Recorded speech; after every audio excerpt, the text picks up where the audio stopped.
hermanos, y bendiciones para todos de parte de Dios nuestro Padre, de nuestro Señor Jesucristo y de su servidor. Estamos gozosos de estar celebrando esta semana la Pascua, que nos recuerda la liberación del pecado que nuestro Salvador Jesucristo obró en nuestro favor, y Dios nuestro Padre obró a través de nuestro Señor Jesucristo. Y estamos gozosos de compartir este segundo tema de esta semana. Así que vamos a comenzar con una oración pidiendo dirección para que Dios nos dirija en el estudio de su palabra, para que crezcamos en el conocimiento de nuestro Dios. Oramos. Padre y Dios del cielo, alabamos tu nombre y te damos las gracias por la bendición que nos da, Señor, de abrir tu palabra y permitir que tu palabra sea espíritu y sea vida en nuestras vidas para nosotros, Padre. Pedimos tu dirección al abrirla, que tu espíritu ilumine nuestras mentes. En el nombre de Jesús. Amén. Muy bien, queremos comenzar haciendo un corto resumen acerca del primer tema que nuestro amigo y hermano Daniel estuvo compartiendo con nosotros. Así que comenzamos estableciendo 4 puntos, resumiendo el tema anterior. Número 1, que nuestra situación es desesperada. La situación del hombre, ¿verdad?, pecador, la situación del hombre caído es desesperada. No hay esfuerzo alguno del ser humano, no hay nada en nosotros mismos que nos levante de la caída y la degradación en la que hemos caído, por cuanto el designio o los designios de la carne es enemistad o son enemistad contra Dios. Sí, número 1, no hay nada que podamos hacer para levantarnos o elevarnos de nuestra condición. Número 2, tenemos que reconocer que lo que nos guía a Dios, lo que nos lleva a Él, es su benignidad, su bondad, todo su bien, la manifestación o revelación de su carácter. Así que aquello que nos atrae, que nos guía, que nos indica, nos apunta a Dios es la revelación de su amor, la revelación de su bondad, de su benignidad, de todo su bien, así como le habló a Moisés. Punto número 3, la revelación del amor de Dios lo encontramos plenamente manifestado en Cristo, o más plenamente manifestado en Cristo. Cristo es la perfecta revelación del carácter de Dios. Y punto número 4, contemplando a Dios en Cristo, seremos atraídos a Dios y nuestras vidas eventualmente serán transformadas o comenzarán a ser transformadas. Así que teniendo en consideración estos 4 puntos y este último en particular, donde habla de que nuestra vida será transformada, nos hacemos la pregunta, y aquí empezamos en el tema de hoy, ¿cómo comienza esa transformación? Y vamos a estar tocando algunos elementos que se mencionaron en la presentación anterior, porque tenemos que construir en base a eso, ¿no? ¿Cómo comienza esta transformación, este cambio de vida? ¿Cómo comienza un cambio de vida en nosotros si nosotros no lo podemos operar por nosotros mismos, tal como vimos? Vamos a leer Hechos 2:37. Vamos a remitirnos a ese evento de Pentecostés, el mismo año en que murió y resucitó nuestro Señor Jesucristo. Hechos 2, versículo 37, nos dice así: Entonces, oído esto, fueron compungidos de corazón y dijeron a Pedro y a los otros apóstoles: varones hermanos, ¿qué haremos? Así que esta es la respuesta de la muchedumbre que escuchó el sermón de Pedro el día de Pentecostés. Pedro presentó un sermón indicando quién era Cristo y lo que se hizo con Cristo. Y ellos respondieron compungidos de corazón, fue la respuesta del pueblo. Ellos estaban compungidos de corazón. ¿Qué los llevó a esta contrición, a este dolor de corazón? ¿Qué fue lo que los llevó? Porque ellos están teniendo una reacción ante la predicación de Pedro. Y esta reacción fue una contrición. Sus corazones fueron compungidos, sintieron dolor. Así que, nos hacemos la pregunta, ¿qué fue lo que llevó a la multitud a sentir este dolor, esta contrición, a sentirse compungidos de corazón? Y a esto nos vamos a remitir al versículo 23 del mismo capítulo y al versículo 36. Nos dice lo siguiente el versículo 23 de Hechos 2. Entregado, o sea, hablando de Cristo, entregado por determinado consejo y providencia de Dios, tomándolo vosotros lo matasteis con manos inicuas, colgándole de un madero. Así que se nos presenta En primer lugar, dentro de este versículo, el primer punto que se nos presenta es que Dios lo entregó. Dios lo dio. El que no escatimó a su propio Hijo, sino que lo entregó por cada uno de nosotros, como dice Romanos 8:32. Así que Dios entrega a su Hijo, Dios nos da a su Hijo, y vemos esa dádiva, esa buena disposición de Dios darnos a su Hijo, enviarnos a su Hijo, entregarlo en nuestras manos. Y luego dice que una vez entregado en nuestras manos inicuas, lo matamos. Tomándolo vosotros lo matasteis con manos inicuas. Así que Dios lo entrega en nuestras manos. Dios nos da a su Hijo y nosotros lo matamos. O vosotros lo matasteis, como bien menciona Pedro. Está haciéndole referencia a esa multitud que estuvo allí. El versículo 36 de Hechos 2 nos dice, continuando dentro del discurso y el tema de Pedro: sepa pues ciertísimamente toda la casa de Israel, que a este Jesús, que vosotros colgasteis en un madero, Dios ha hecho Señor y Cristo. Y aquí vemos el énfasis de Pedro, hacerle entender que ellos eran responsables de la muerte de Cristo.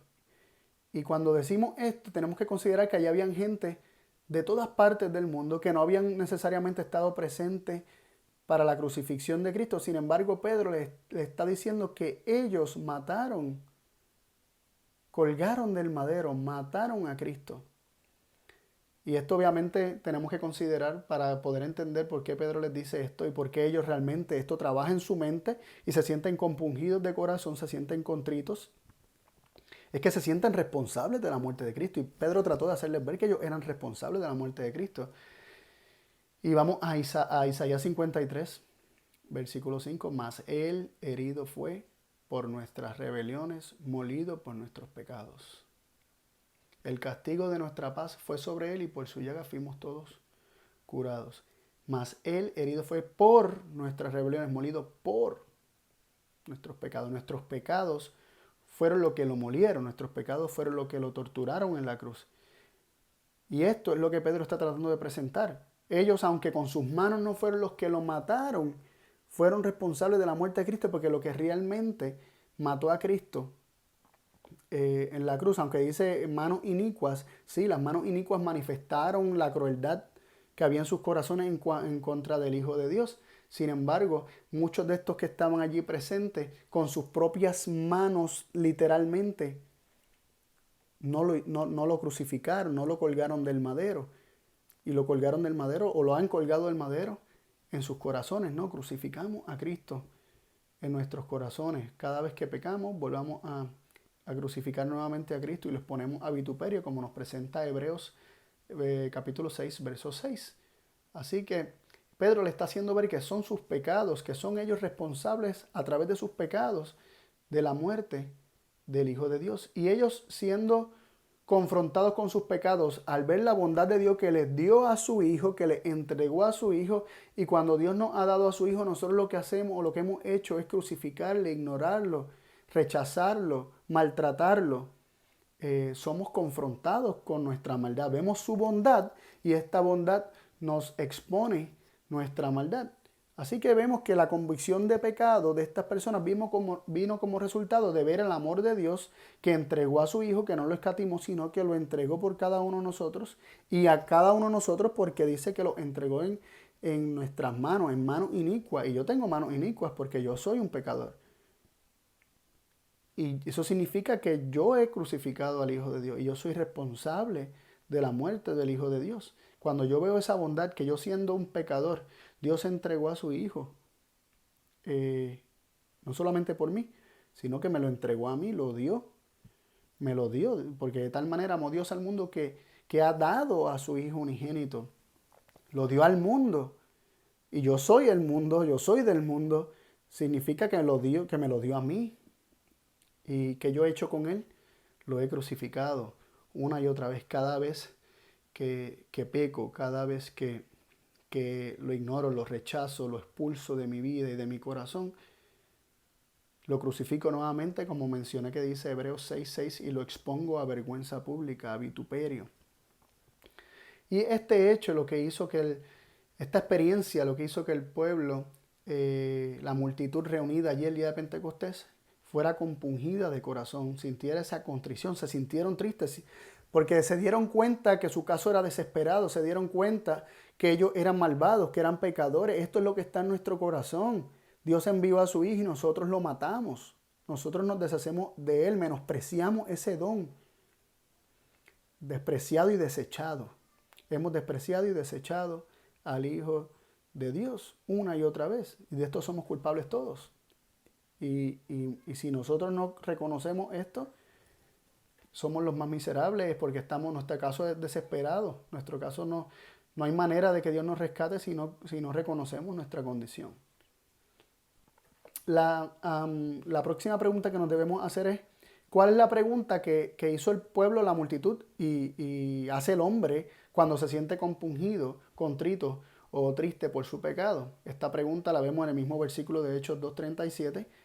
Cuando ellos fueron compungidos de espíritu, dijeron a Pedro y a los otros apóstoles, varones hermanos, ¿qué haremos? Una pregunta muy, muy interesante. ¿Qué haremos? ¿Qué hace el hombre? ¿Qué debe hacer el hombre? Esta pregunta revela muchas cosas. Esta pregunta revela, en primer lugar, que no sabemos qué hacer. Revela que nosotros mismos no tenemos respuesta ante esta situación. No tenemos remedio ante esta situación y entonces le hacemos la pregunta a Dios. En este caso se le hizo a Dios a través de sus apóstoles para que estos le revelaran la voluntad de Dios. ¿Qué haremos ya que hemos hecho esto, ya que hemos pecado, ya que hemos crucificado sangre inocente, ya que hemos despreciado y desechado y maltratado y molido por medio de nuestros pecados al Hijo de Dios? ¿Qué haremos? Y la respuesta, obviamente, se la da Pedro. Y ahí se encuentra la solución. La respuesta es, arrepentíos y bautícese cada uno de vosotros en el nombre de Jesús. Versículo 38. El Cristo para perdón de los pecados y recibiréis el don del Espíritu Santo. Así que Pedro les dice, arrepentíos y bautícese. ¿Cómo nos arrepentimos? ¿Qué es el arrepentimiento en primer lugar? ¿Qué es el arrepentimiento y cómo nos arrepentimos? ¿Cómo ocurre este proceso en nuestra vida? Vamos primero a atender la pregunta de qué es el arrepentimiento. Primero quiero considerar la concordancia Strong o el diccionario Strong, que lo define, la palabra es metanoeo, y la palabra metanoeo del griego, ¿no? El código de Strong es G3340, y esta palabra, el diccionario Strong la define como un cambio de mente y corazón. Así que el arrepentimiento, según el diccionario Strong, es un cambio de mente y corazón. Un cambio interno, ¿no? Muchas veces nosotros estamos confrontados con nuestra conducta. Sabemos que nuestra conducta nos va a acarrear malas consecuencias. Y tememos por las consecuencias que sobrevengan a nuestras vidas. Y decidimos cambiar nuestras vidas, reformar nuestras vidas, tratar de realizar por nosotros mismos cambios que de alguna manera nos eviten las consecuencias, pero no necesariamente esto implica un cambio de mente y de corazón. Tal vez esto es más bien un cambio basado en el miedo, un cambio basado en el temor de sufrir ciertas consecuencias. Sin embargo, no va a ser permanente ni duradero, porque si la mente y el corazón no ha cambiado, estas aparentes reformas van a quedar eventualmente anuladas, eventualmente se van a quedar en nada y nos vamos a volver a nuestro vómito, nos vamos a volver a nuestros pecados pasados. Así que vamos a terminar haciendo aquello que dijimos que ya habíamos sido librados de ello, que habíamos abandonado. Vamos a volvernos a ello porque nuestra mente y nuestro corazón no ha sido transformado, no ha sido cambiado.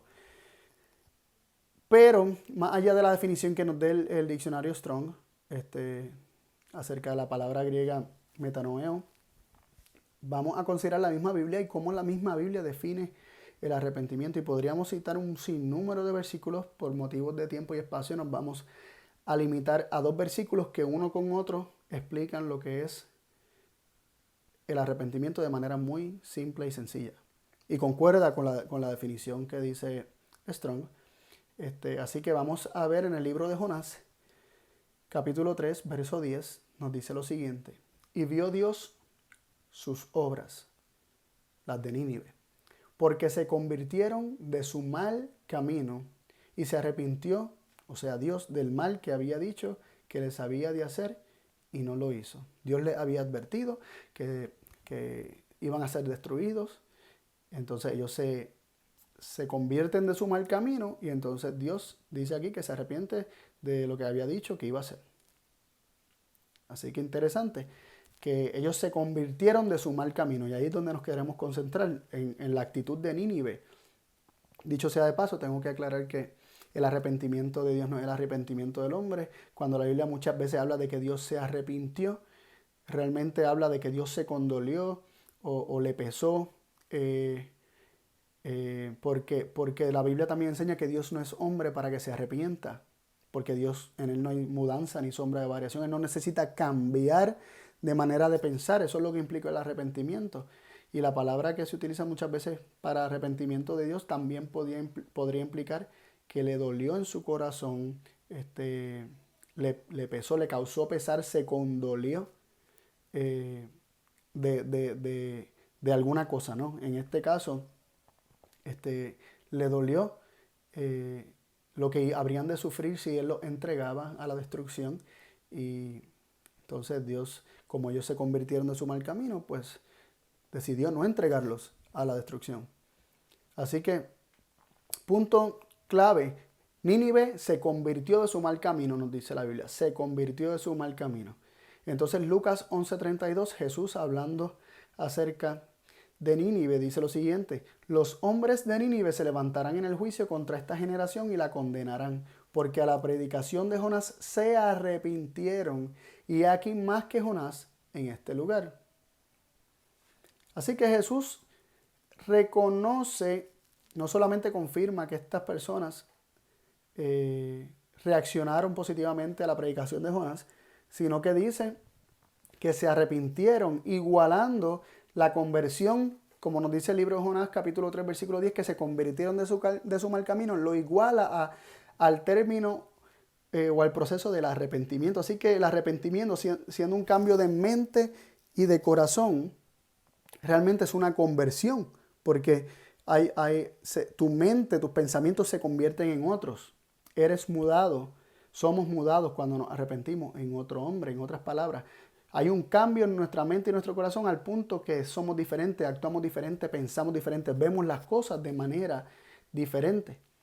De hecho, Pedro juntó estos dos términos, el arrepentimiento y la conversión, en un mismo versículo cuando en Hechos 3:19 dijo lo siguiente: así que arrepentíos y convertíos para que sean borrados vuestros pecados, pues que vendrán los tiempos del refrigerio de la presencia del Señor. Y nos vamos a concentrar en el punto de arrepentíos y convertíos. Nuevamente Pedro insta a arrepentirse y luego le añade y a convertirse. Y estas podrían ser sinónimos según hemos visto. El arrepentimiento es un cambio de corazón, no es solamente una tristeza. Sí comienza y es movido por una tristeza por lo que hemos hecho, como bien vimos, es la respuesta a una confrontación de nuestro espíritu, ¿verdad? Que es confrontado con nuestra propia maldad y nos damos cuenta de lo que hemos hecho. Sin embargo, no se queda ahí, sino que hay un cambio, hay una transformación, una conversión, un cambio de mente y de corazón que hace que seamos nuevas personas. Así que nos hacemos la pregunta: ¿qué fue lo que en Hechos 3, ¿verdad? Porque Pedro está exhortando en Hechos 3, en otra ocasión está exhortando nuevamente al arrepentimiento, pero antes de exhortar al arrepentimiento, ¿qué fue lo que llevó eventualmente a que Pedro los exhortara al arrepentimiento? Pedro está allí predicando en el templo y dice lo siguiente en Hechos 3:15. Vemos algo similar. Mas vosotros al santo y al justo negasteis, y pedisteis que se os diese un homicida. Perdóname, ese es el versículo 14. Y el 15 dice: matasteis al autor de la vida, al cual Dios ha resucitado de los muertos, de lo que nosotros somos testigos. Así que nuevamente Pedro está confrontando la bondad de Dios, o está presentando la bondad de Dios que va a crear confrontación en nosotros debido a nuestra maldad. Primero dice que al santo y al justo negasteis, o sea, al que es bueno, al que es inocente, al que es santo, al que es justo, lo negaste, lo rechazamos y pedimos a Barrabás, pedisteis que se os diese un homicida, que fue a Barrabás, cuando el pueblo dijeron que no querían a Cristo, que no querían a Jesús, que querían a Barrabás.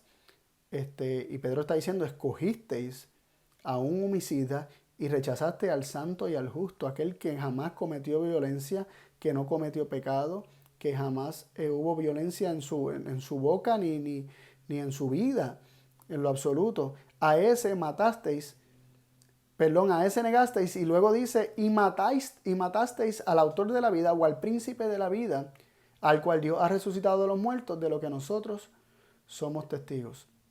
Así que antes de Pedro llamar al arrepentimiento, primero está presentando de qué es lo que se tienen que arrepentir. ¿Cuál fue la bondad de Dios que les dio al santo y al justo, y aquel que era bueno, que solo vivió para hacer justicia, para hacer misericordia, para bendecir a los demás? A ese rechazaste, a ese mataste y escogiste un homicida. Y sabemos que Satanás es homicida desde el principio y Barrabás es un símbolo de Satanás. El pueblo rechazó a Cristo y escogió a Satanás. Y eso es lo que debe, ¿verdad?, resurgir en nuestra mente y confrontarnos y decirnos cuántas veces hemos escogido a un homicida, hemos escogido a Satanás en vez de a Cristo. Y esto se puede hacer de muchas distintas formas. Así que es la revelación de la bondad de Dios que expone nuestra maldad, que nos confronta, nos muestra en qué estamos mal, sentimos contrición y a eso viene la pregunta ¿qué haremos? Y ante esto se hace la exhortación, se nos presenta el remedio, que es arrepentirnos y convertirnos, que haya un cambio. Pero como bien vimos en el tema anterior y presentamos al principio de este, ¿hay alguna capacidad del hombre de cambiarse a sí mismo? ¿Puede el hombre cambiarse a sí mismo? ¿Puede el hombre transformarse a sí mismo? Más adelante seguiremos hablando sobre este punto. Ahora, el segundo mandato o la segunda exhortación a lo que Pedro nos dijo que debíamos hacer y que le dijo a la multitud en el momento de Pentecostés era que se bautizaran. Arrepentíos y bautizaos. O bautícense. Arrepentíos y bautícense cada uno de vosotros para el perdón de los pecados y recibiréis el don del Espíritu Santo. Así que es necesario el bautismo, pero ¿qué es entonces el bautismo? Y de manera bastante rápida vamos a tratar de tocar este punto. Dice Romanos 6:4, porque somos sepultados juntamente con Él a muerte por el bautismo, para que como Cristo resucitó de los muertos por la gloria del Padre, así también nosotros andemos en novedad de vida. Así que el bautismo es un ritual, es un rito, un símbolo que se lleva a cabo, que representa una muerte a una vieja vida y el nacimiento a una nueva vida. Representa un cambio. El arrepentimiento vimos que representa una conversión, un cambio de pensamiento y de corazón, y asimismo vemos que el bautismo es un símbolo de ese cambio. Así que el arrepentimiento nadie lo ve. El arrepentimiento ocurre en la mente y en el corazón. Es un cambio de mente y corazón, pero nadie lo ve.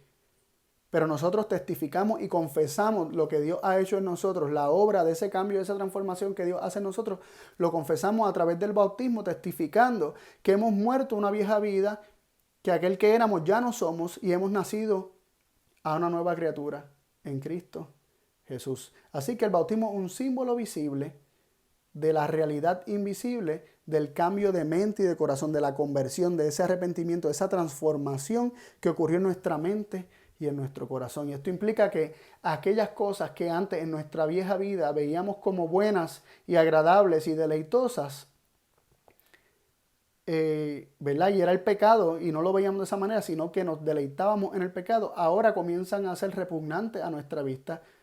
Y aquellas cosas que veíamos como aburridas, aquellas cosas sin atractivo, que eran las cosas espirituales, comienzan a tener atractivo y es lo que atrae nuestra vida, es lo que llena nuestra vida de paz y de felicidad. Ese es el cambio de la vieja vida a la nueva vida, el viejo hombre al nuevo hombre.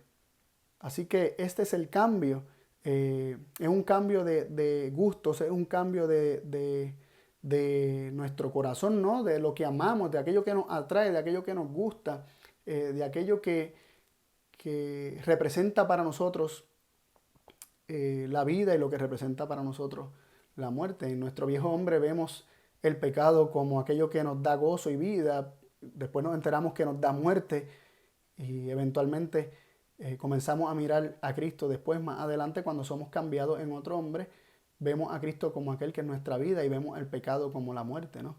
Entonces, vemos que el malvado, dice la palabra de Dios, que aquello a lo bueno llama malo y a lo malo llama bueno. Pues el que es cambiado en otro hombre por Cristo Jesús, por el nacimiento del Espíritu, ¿verdad? Por el ser mudado en otro hombre, comienza a llamar a lo bueno bueno y a lo malo malo. Comienza a discernir, a ver las cosas de manera clara y evidente. Y para esto vamos a ver la conversión de Saulo, para ver este proceso. Vamos a examinar un momentito la conversión de Saulo. Nos dice en Hechos 9, ¿verdad? Nos está relatando la conversión de Saulo. Y el versículo 5 y 6 nos dice lo siguiente. Y él dijo, ¿quién eres, Señor? Recordemos que Pablo iba de camino a Damasco con cartas para arrestar a cristianos y meterlos presos, encerrarlos. Y se le apareció el Señor en medio del camino y habló con él y estaba Pablo que no podía hacer nada, estaba tirado en el piso, se cayó del caballo, no, estaba tratando de ver, había una luz muy, muy gloriosa y muy brillante. Y él le dice, ¿quién eres, Señor? Porque escuchó una voz que le hablaba y los que estaban con él también escucharon la voz, mas no veían quién era. Y él le dijo, yo soy Jesús el Nazareno, a quien tú persigues. Dura cosa te es dar cosas contra el aguijón. Es el versículo 5. Así que el primer punto aquí es que Jesús se le revela como aquel a quien él persigue. Y podemos decir, ¿Pablo estaba persiguiendo directamente a Jesús? Bueno, personalmente y en la carne no, pero estaba persiguiendo a los seguidores de Jesús. Y perseguir a los seguidores de Jesús es perseguir a Jesús. Aquello que le hacemos a estos sus pequeños, se lo hacemos a Él. Así que todo el mal, todo el dolor, todo el sufrimiento que Pablo le estaba provocando, causando, todas las torturas y los castigos que Pablo estaba infligiendo sobre los cristianos, se lo estaba haciendo a Jesús. Y él es confrontado, Pablo es confrontado con Jesús Nazareno, que se le aparece no para destruirlo, no para castigarlo, sino para revelarle lo que estaba haciendo. En amor, para llevarlo al arrepentimiento. Yo soy Jesús Nazareno a quien tú persigues. Dice él temblando y temoroso. Dijo, y aquí vemos la respuesta de Pablo. Señor, ¿qué quieres que haga? Y es similar, ¿verdad? Vemos que es similar a la pregunta que le hicieron la multitud a Pedro y a los apóstoles ante la predicación de Pedro, cuando ellos fueron confrontados y compungidos de espíritu por lo que ellos le estaban haciendo, le habían hecho al Mesías y lo que le estaban haciendo. Aquí Pablo es confrontado con lo mismo, con lo que le está haciendo al Mesías, y hace la misma pregunta. Así como la multitud en Pentecostés dijo, ¿qué haremos? Aquí Pablo dijo, ¿qué quieres que haga? Porque Pablo también es confrontado con su realidad, pero no sabe cómo cambiarse, no sabe cómo ser diferente. ¿Qué se supone que yo haga entonces? Enséñame el camino, muéstrame el camino. Entonces el Señor le dijo, levántate y entra en la ciudad y se te dirá lo que conviene hacer. Así que Pablo se fue para Damasco y allí esperó, y el Señor le reveló que un varón Ananías vendría a orar por él y le mostraría lo que debía hacer. Y también el Señor se le mostró a Ananías y le dijo, ve a donde Pablo, ¿verdad? Donde Saulo, y que era su nombre en aquel momento, ve y ora por él para que reciba la vista, porque él ha recibido en visión que tú irás, que un hombre varón llamado Ananías irá y orará por él para que reciba la vista y se le dirá lo que debe hacer. Y allí fue Ananías, cumpliendo la voluntad de Dios, oró por Pablo, y nos dice el versículo 18 de Hechos 9, y luego le cayeron de los ojos como escamas, y recibió al instante la vista, y levantándose fue bautizado. Cayeron de sus ojos como ¿qué? Como escamas. Y esto era un símbolo. Él estaba recibiendo vida, sí. Estaba recibiendo vista. Pero esta recepción de vista, este recibir de la vista, este ser sanado de la ceguera implicaba un cambio en su vida. Una manera distinta de ver las cosas. Una transformación en su vida. Cuando nosotros cobramos vista, cuando nosotros recibimos los ojos, ¿verdad? Los ojos de Cristo, recibimos su mente, la manera de Él ver las cosas. Dicen los salmos, mis ojos pondré sobre ti. Él nos ha de poner sus ojos, Él nos ha de dar su vista para que nosotros veamos las cosas como Él las ve. Y luego cayeron de sus ojos como escamas y recibió al instante la vista y levantándose fue bautizado. Así que ocurre el cambio de él ver las cosas de manera distinta y esto es simbolizado por porque de sus ojos cayeron como escamas y recibió al instante la vista. Era como si hubiese un velo que fue quitado y él comenzó a ver las cosas de manera distinta. Hubo una conversión, hubo un cambio en su vida y luego fue bautizado. Así que seguimos los pasos en la conversión de Saulo, vemos los pasos a seguir dentro de lo que es esta transformación. Primero hay convicción de pecado provocada por la bondad y el amor de Dios. Nos confronta con nuestro pecado. Luego vemos que reconocemos que de nosotros no hay manera de cambiarnos, ni que podemos hacer nada para solucionar nuestra situación desesperada. Caen escamas de nuestros ojos, ¿verdad? Recibimos la vista y comenzamos a ver las cosas tal como son porque el Señor ha prometido que Él ha de hacer estas cosas. Nosotros vemos las cosas diferentes. Esto implica un cambio de pensar y luego somos bautizados. De esa manera testificando abiertamente que el hombre que éramos ya no somos, que ya no vemos las cosas de manera igual, de manera similar a como antes, sino que las vemos de manera distinta y somos hombres distintos, nuevas criaturas en Cristo Jesús. Ahora la pregunta es, ¿de dónde viene este arrepentimiento, este cambio de corazón, esta conversión? Habíamos visto que era la bondad de Dios lo que nos guía al arrepentimiento. En Romanos 2.4 nos dice eso. Sin embargo, de manera más específica, Hechos 3.26 nos dice, a vosotros primeramente Dios, habiendo levantado a su Hijo, le envió para que os bendijese, a fin de que cada uno se convierta de su maldad. Hechos 3.26 dice que Dios envió a su Hijo para que nos bendijese, es Cristo, con su bendición, lo que hace que cada uno de nosotros nos convirtamos, nos arrepintamos de nuestra maldad, cambiemos de nuestra maldad, abandonemos nuestra maldad. Así que vemos que esto es provocado por un acercamiento de Cristo a nosotros. Cristo se acerca a nosotros para bendecirnos y esto nos convierte de nuestra maldad. Ahora, más claramente, en Hechos 5:30 y 31 encontramos lo siguiente. El Dios de nuestros padres levantó a Jesús, al cual vosotros matasteis colgándole de un madero. A este, o sea, a Jesús, ha Dios ensalzado con su diestra por príncipe y salvador, para dar a Israel arrepentimiento y remisión de pecados. ¿Cuán claro está? Es Cristo el que nos da arrepentimiento y remisión de pecados.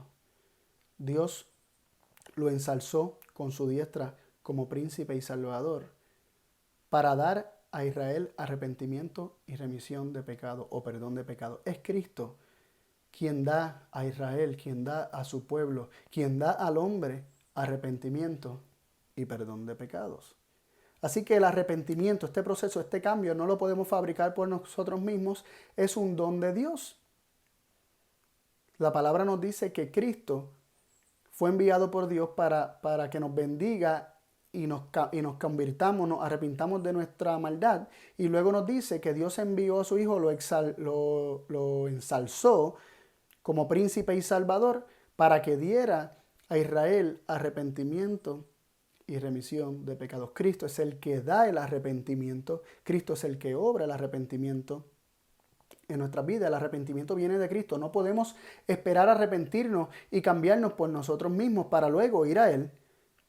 Cuando reconocemos nuestra maldad, cuando reconocemos nuestra necesidad, no tenemos que esperar a cambiar para acercarnos a Cristo. Si reconocemos nuestra maldad y nuestra necesidad es porque Cristo ya está obrando en nosotros, nos está mostrando lo que está mal en nosotros para que entonces nosotros vayamos a Él o para que nosotros nos acerquemos confiadamente al trono de la gracia y recibamos ayuda en cuanto a nuestra situación y nuestra necesidad. Debemos ir a Él tal como estamos, tan pecaminosos, tan pecadores como nos encontramos, como nos sentimos, como reconocemos que somos. Nos acercamos a Él y Él nos dará arrepentimiento, que es un cambio de mente. Él comenzará a trabajar en nosotros, transformando nuestros gustos, nuestras inclinaciones. Aquello que llamamos bueno ya no es lo que llamamos bueno, porque es malo. Ahora lo que llamamos bueno es lo que realmente es bueno. Y Cristo nos da un nuevo corazón. Cristo nos da un nuevo corazón. Entonces, ¿cómo Jesús obra este cambio en nosotros? Bueno, no voy a entrar en mucho detalle porque esto podría ser un tema en sí mismo. cómo es que Él obra este cambio. No solamente que Él lo da, sino que cómo es que explicamos el proceso por el cual esto ocurre. Pero en resumen, Colosenses 1 del 20 al 22 nos dice que nosotros estábamos enemistados con Dios y por medio de la cruz de Cristo Dios puso paz donde había enemistad, que en nuestra mente. Dice que esa enemistad estaba en nuestra mente. Así que en nosotros había enemistad para con Dios. Y eso es lo que hace que nosotros seamos pecadores, ¿no? Enemistad con Dios, eso es lo que hace que nosotros llamemos a lo malo bueno y a lo bueno malo. Entonces, Dios envía a su Hijo a nosotros y Cristo pone amistad y paz en nuestra mente, que es donde había enemistad y guerra y rebelión contra Dios. Él lo pone en nuestra mente, en nuestro corazón, y lo hace mediante la revelación del amor de Dios expresado más claramente a través de la cruz. Y en eso podríamos hacer otro tema para explicar ese proceso cómo se da, pero es en la dádiva de su Hijo, Dios entregando a su Hijo, Cristo, revelando el amor de su Padre que no se reserva nada, que lo entrega todo por amor a nosotros, a sus hijos. Un Dios totalmente abnegado que comienza a reconciliarnos con Dios, pone amistad en nuestro corazón hacia Dios, pone paz en nuestro corazón hacia Dios. Pero al poner amistad y paz en nuestro corazón hacia Dios, automáticamente esto implica que va a haber enemistad en nuestro corazón hacia el pecado. Porque Santiago 4:4 nos dice que la amistad con el mundo es enemistad contra Dios. Y podríamos decir lo mismo al revés. La amistad con Dios es enemistad con el mundo. O sea, no podemos estar amistados con Dios y amistados con el pecado al mismo tiempo. No podemos estar enemistados con Dios y enemistados con el pecado al mismo tiempo. O somos amigos de uno y enemigos del otro, o somos, ¿verdad?, amigos del otro y enemigos del otro, pero no se puede estar amistado o enemistados con los dos al mismo tiempo. Así que cuando Cristo siembra amistad, cuando Cristo siembra paz en nuestra mente, en nuestro corazón para con Dios, cuando nos revela ese amor de Dios y nos amistamos con Dios, esto implica que Cristo está sembrando enemistad en nuestro corazón hacia el pecado. Y otro elemento que es importante, hablando de un corazón arrepentido, es considerar que un corazón arrepentido siempre lo va a manifestar de alguna forma más allá del bautismo, ¿no? El bautismo es una confesión pública de que ya no somos los mismos, que hemos dejado que Cristo transforme nuestras vidas, que Él ha mudado nuestra mente, nuestro corazón, y nuestra lealtad ya no está hacia el pecado y hacia nosotros mismos, sino hacia Dios y hacia su Santo Hijo. Pero está este otro elemento, la confesión de los pecados. Y la confesión de los pecados es un elemento que se encuentra entre el arrepentimiento y el perdón de pecados. Porque bien no podemos confesar un pecado si no nos hemos arrepentido. Podríamos decir el pecado que hemos cometido, pero confesarlo, reconocerlo ante Dios con todos los elementos sinceros de nuestro corazón, que implicaría que realmente lo aborrecemos y reconocemos que estamos mal, no es posible si no hay un verdadero arrepentimiento. Por otro lado, el perdón de los pecados es precedido por la confesión, porque leemos que si confesamos nuestras faltas unos a otros, si confesamos nuestros pecados, Él es fiel y justo para que nos perdone nuestros pecados y nos limpie de toda maldad. Así que el perdón de pecados es precedido por la confesión de nuestro pecado. Y si bien el arrepentimiento representa un cambio de mente, la confesión es la expresión verbal, audible de un corazón, podría ser, de un corazón arrepentido que reconoce que lo que hizo está mal y que reconoce que los caminos de Dios son perfectos, santos, buenos, justos, puros. Y por lo tanto está reconociendo que el error cometido, el pecado cometido, es perverso. Así que la confesión es un paso muy importante. Miren cómo nos sigue diciendo que no solamente se lo confesamos a Dios, dice que si confesamos nuestros pecados, Él es fiel y justo para perdonarnos. Pero en Santiago, eso es 1 Juan 1:9, pero en Santiago 5:16 nos dice lo siguiente: confesad vuestras faltas unos a otros. Así que si yo peco contra mi hermano, le debo confesar que estuve mal. Le debo confesar, me equivoqué cuando hice esto. Le debo confesar a mi hermano que le fallé. Y de manera muy, muy, muy importante, ¿verdad? Muy interesante es que tenemos que confesar nuestros pecados con nombre y apellido. O sea, en el sentido de que digamos específicamente, seamos específicos en cuanto a lo que reconocemos que estuvo mal. Podríamos decir, es que Dios conoce el corazón, Dios sabe, sí, pero cuando nosotros estamos arrepentidos verdaderamente por un pecado, no vamos a tener miedo de confesar el pecado que hemos cometido. No vamos a tener orgullo por aceptar, no vamos a tratar de minimizar ese pecado, de tratar de no mencionar cuán serio o cuán severo fue nuestra falta. Sino que vamos a presentar el pecado tal como es. Salmo 32, versículo 3 y versículo 5 nos dice, mientras callé, envejeciéronse mis huesos en mi gemir todo el día. Así el salmista nos está diciendo, mientras callaba, mientras no confesaba mi pecado, mientras mi orgullo me impedía declarar que había estado mal. ¿Qué ocurre con nuestro cuerpo, con nuestros huesos? Se envejecieron. Así que hay un detrimento corporal, no solamente emocional, sino que esta carga del pecado y de la culpabilidad del pecado va a ocasionar problemas en nuestro cuerpo, ¿no? Hasta problemas de salud por la culpabilidad del pecado mientras nosotros no lo confesamos. Ahora, el versículo 5 de Salmo 32 nos dice, mi pecado te declaré. Cuando finalmente el salmista lo declara, dice, mi pecado te declaré y no encubrí mi iniquidad. Confesaré, dije, contra mí mis rebeliones a Jehová, y tú perdonaste la maldad de mi pecado.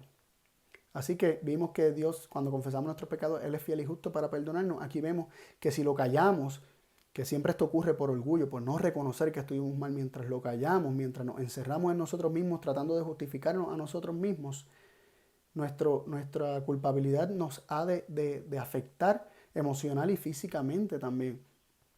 Pero cuando lo confesamos, Dios perdona nuestra maldad y nuestro pecado. Cuando nosotros lo confesamos, cuando no lo encubrimos, hay libertad. Salmo 51:4, un salmo que escribió David mientras confesaba su pecado, su serio pecado que había cometido con Betsabé y a Uría Eteo, el esposo de Betsabé, ¿verdad? El asesinato que había cometido con él, la injusticia que había cometido con él.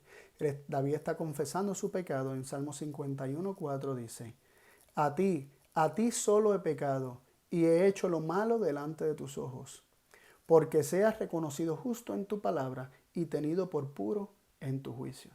¿Cuál es el propósito de la confesión? Es humildad, es humillación, es total humildad. Total humildad. Cuando nosotros no confesamos nuestro pecado, hay orgullo. Cuando lo confesamos, hay humildad. Y David aquí está confesando que ha pecado contra Dios, que ha hecho lo malo delante de sus ojos. Y luego dice, ¿por qué lo está confesando? ¿Por qué lo está declarando así? Dice, porque o para que seas reconocido justo en tu palabra y tenido por puro en tu juicio. Cuando nosotros no queremos admitir que estamos mal, estamos diciendo que Dios está mal. Y diciendo que nosotros estamos bien y nos estamos poniendo nosotros por encima de Dios. Cuando nosotros confesamos nuestro pecado, estamos reconociendo la justicia de la palabra de Dios, ¿verdad? Y estamos reconociendo que es puro el juicio de Dios. Así que Dios no se equivocó, somos nosotros los que estuvimos errados. Dios siempre ha estado bien. Y esa es la humildad que viene o que se expresa a través de la confesión. Y esa es ese es el cambio que hubo en nosotros, que aquello que pensamos que era bueno, aquellos que realizamos buscando nuestra felicidad y siguiendo nuestro propio juicio, lo reconocemos ahora como pervertido, como malo, como dañado, como errado. Y queremos contrastar un momentito la confesión de Adán y Eva y la confesión de Pablo. Adán y Eva, cuando Dios le dice, ¿qué has hecho? Habéis comido, ¿verdad? ¿Comiste? ¿Acaso comiste del fruto del árbol que te dije que no comiera? Y la respuesta de Adán fue, la mujer que tú me diste me dio a comer y yo comí. Tomó del fruto, ¿verdad? Me dio a comer y yo comí. Así que Adán está tratando de minimizar su culpa, está tratando de echar culpa a Eva, está tratando de echar culpa a Dios. Tú me diste a esa mujer y la que me diste me dio a mí. No está reconociendo su culpabilidad tal como es. Él no reconocía que su lealtad se había transferido de Dios hacia sí mismo y hacia la búsqueda de lo que él entendía como el placer, y el juicio de Dios lo había descartado por su propio juicio. Por otro lado, tenemos que Eva también hizo lo mismo, hizo algo similar, ¿no? Dijo la serpiente, me dio y yo comí. Entonces, entendemos que ambos estaban buscando echar culpa a otros para minimizar su culpa. Están buscando expiación a través de otros y de echar otras culpas. La serpiente, que él podría bien entenderse que tú creaste, que tú pusiste, que tú permitiste que me tentara. Por eso caí, por eso pequé. Así que en el caso de Adán y Eva no hubo una confesión sincera reconociendo su culpabilidad. En contraste, vemos la confesión de Pablo más adelante de las cosas que él ha hecho o que hizo mientras perseguía al pueblo de Dios. Hechos 26 del 9 al 11 dice: yo ciertamente había pensado hacer muchas cosas contrarias contra el nombre de Jesús el Nazareno, lo cual también hice en Jerusalén, y yo encerré en la cárcel a muchos de los santos, recibí la potestad de los príncipes de los sacerdotes, y cuando eran matados yo di mi voto, y muchas veces castigándolos por todas las sinagogas los forcé a blasfemar, y enfurecido sobremanera contra ellos los perseguí hasta las ciudades extrañas. Y más adelante en 1 Timoteo 1:15 dice: palabra fiel y digna de ser recibida de todos, que el Cristo Jesús vino al mundo para salvar a los pecadores, de los cuales yo soy el primero. Así que Pablo no trataba de esconder y minimizar lo que él había hecho, sino que él se consideraba el primero, el más grande de los pecadores, el primero entre los pecadores, debido a que él había hecho cosas terribles contra el pueblo de Dios ¿verdad? Y por consecuencia podríamos concluir que también se la había hecho a Cristo, como bien Jesús le dijo: yo soy Jesús Nazareno a quien tú persigues. Así que vemos este proceso. La confesión es una expresión del arrepentimiento. Un corazón verdaderamente arrepentido va a confesar su pecado sin minimizar el mismo. ¿Qué es el perdón entonces? Y aquí vamos a tener que tratar de simplificar esto un poco por motivos de espacio y de tiempo. Perdón, una palabra compuesta, perdón, y la partícula per, ese prefijo, per significa en latín en lugar de o en cambio de. Y don, es más fácil para nosotros identificarlo por el lenguaje bíblico. Don es un regalo, una dádiva, algo que es dado. Don es dar. Por lo tanto, perdón significa dar algo a cambio de otra cosa. ¿Es interesante esto? ¿Qué es lo que el hombre le da a Dios? Pues el pecado, porque es el perdón de los pecados. Algo que se da a cambio del pecado. ¿Y qué es lo que le da Dios al hombre a cambio de su pecado? Juan 3:16 nos dice: porque de tal manera amó Dios al mundo que ha dado a su Hijo unigénito, para que todo aquel que en él cree no se pierda, mas tenga vida eterna. Así que el perdón es una transacción en la que Dios le da al hombre a su Hijo unigénito y el hombre le da a Dios su pecado. Y esto es una transacción que si esto fuera una transacción comercial común y corriente no haría sentido, porque nosotros le estamos dando a Dios algo horrible que es nuestro pecado, algo que no vale nada, algo que es basura, nuestro pecado. Y Él nos está dando a su inmaculado Hijo, nos está dando todos los dones y las riquezas celestiales, nos está dando el cielo entero, nos está dando todas las cosas al darnos a Cristo Jesús. Así que nosotros somos los que tenemos aquí todo para ganar con esta transacción del perdón, con el perdón de Dios, con esta transacción de Dios darnos algo a cambio de nuestros pecados. El perdón de los pecados es Dios darnos a su Hijo a cambio de nuestro pecado. Y es interesante que Dios nos dio a su Hijo aún antes de que nosotros le demos nuestro pecado. Nos dice Romanos 5:8, mas Dios encarece su caridad para con nosotros, o su amor. Esa palabra caridad no me gusta mucho, pero es la que utiliza esta versión.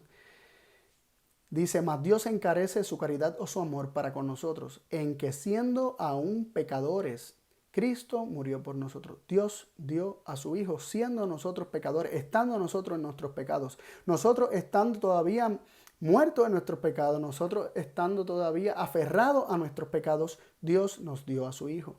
Así que Dios no espera que nosotros le demos nuestro pecado para entonces Él darnos a su Hijo, sino que Él nos da a su Hijo, y este Hijo, por medio de su Espíritu, trabaja en nuestros corazones, rogando a nuestros corazones, intercede en nuestros corazones con gemido indecible para hacernos volver de nuestros caminos de muerte, para que abandonemos el pecado, para que se lo entreguemos y Él pueda echarlo en lo profundo de la mar y entonces Cristo pueda entronizarse en nuestro corazón y tengamos vida. Ahora, Dios no puede limpiar a quien no desea entregarle el pecado de su corazón. Dios no lo va a quitar a la fuerza. Tiene que ser una respuesta de nuestro corazón a Él. Y entregarle a Dios el pecado de nuestro corazón implica para nosotros ser librados de la muerte, porque la paga del pecado es muerte, porque nos dice Santiago 1:15 que el pecado engendra muerte. Y Dios nos quiere librar de eso. En cambio, si le damos a Dios nuestro pecado y dejamos que Cristo se entronice en nuestro corazón, si respondemos a esos clamores del Hijo de Dios en nuestro corazón y aceptamos el don del Hijo de Dios, Cristo vendrá a nosotros, establecerá su trono en nuestro corazón, seremos una nueva criatura en Cristo Jesús, seremos transformados y tendremos la vida morando en nosotros, porque nos dice 1 Juan 5, 11 y 12, y este es el testimonio, que Dios nos ha dado vida eterna, y esta vida está en su Hijo. El que tiene al Hijo tiene la vida, el que no tiene al Hijo de Dios no tiene la vida. Y aquí hay una promesa con la que quiero culminar este estudio, no sin antes, ¿verdad?, darle un resumen de este proceso para amarrar todos los puntos, pero quiero que recordemos esta promesa. Él tornará, Él tendrá misericordia de nosotros, Él sujetará nuestras iniquidades y la echará en lo profundo de la mar todos nuestros pecados, o echará en lo profundo de la mar todos nuestros pecados. Él los tomará, los sujetará, los tomará y los llevará a lo profundo del mar y allí los echará para no volverlos a buscar, para no acordarse más nunca de ellos. Así que vale la pena entregarle a Dios nuestro pecado, porque Él ya nos ha dado todas las cosas al darnos a Cristo. No tenemos nada que perder al entregar este pecado, pero tenemos todo que ganar. Porque cuando Dios nos da a Cristo, nos da todo. Cuando nosotros le damos nuestro ser que está lleno de pecado, pues no le estamos dando nada y Él nos da todo. No tenemos nada que perder. Nos dice el resumen de este proceso. Número 1, su bondad expone nuestra maldad y trae contrición. Punto número 2, compungidos reconocemos que no podemos cambiarnos y clamamos, ¿qué haremos? Se nos señala, punto número 3, se nos señala el arrepentimiento o el cambio de corazón, es decir, la conversión como la solución. Número 4, se nos indica que Cristo Jesús es quien nos da ese arrepentimiento, quien obra la conversión en nuestro corazón, quien quita el corazón de piedra y pone un corazón de carne en su lugar. Número 5, el arrepentimiento implica un cambio de amistad, de haber estado amistado con el mundo, con Satanás y sus mentiras, pasamos a estar amistados con Dios. Esto siembra enemistad con el mundo y el pecado. Número 6, confesamos nuestro pecado como evidencia de este cambio y de reconocer la pureza de la justicia de Dios. Y número 7, somos perdonados, se da esta transacción. El pecado que está entronizado en nuestro corazón, lo entregamos, Dios lo sujeta y lo echa en el fondo del mar. Y en su lugar, Cristo es entronizado. Dios toma nuestros pecados, los echa en lo profundo de la mar y Cristo reina desde nuestros corazones. Así que este precioso y hermoso proceso de transformación lo quiere obrar Dios en nuestras vidas. No seamos piedras de tropiezo para que Dios pueda obrar esto en nosotros. No hagamos sabotaje, ¿verdad?, a nuestras propias vidas, impidiendo que nosotros seamos transformados por Cristo Jesús. Los invito a orar.